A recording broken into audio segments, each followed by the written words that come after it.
Julien, Star Academy, en couple avec Chris. Je très ouvert, je n'ai aucun tabou. Cette courte séquence n'était disponible que pour les abonnés au live payant de TF1. Mais elle a tout de même fait le tour de la planète Twitter. Après avoir été sauvée par le public lors du prime de la Star Academy du 22 octobre 2022. Julien s'est senti pousser des ailes.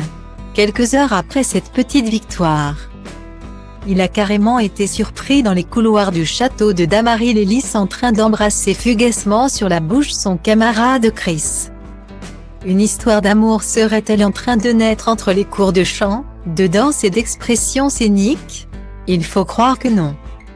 Interrogé par TV Magazine, du Figaro, à propos de son baiser avec Chris, Julien a expliqué qu'il ne fallait pas espérer voir naître une romance. Il n'y a pas de rapprochement avec Chris, a assuré le jeune homme. Ce n'était que l'effet de l'alcool et de la fête.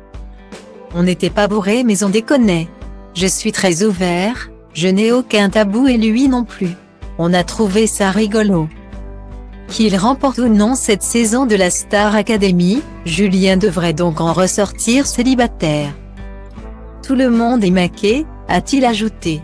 En revanche, beaucoup d'amitiés se créent.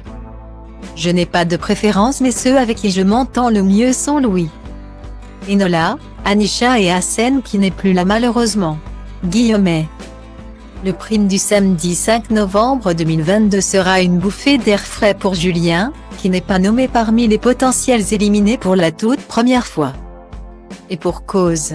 Il a cartonné lors des évaluations par deux en interprétant Mourir demain avec Anisha. Le candidat, qui est systématiquement sauvé par le public, semaine après semaine, n'a d'ailleurs pas forcément pour but de remporter la victoire.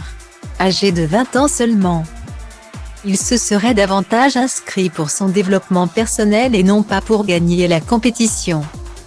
Petit chouchou des spectateurs, il devrait toutefois quitter le château avec une jolie estime de soi.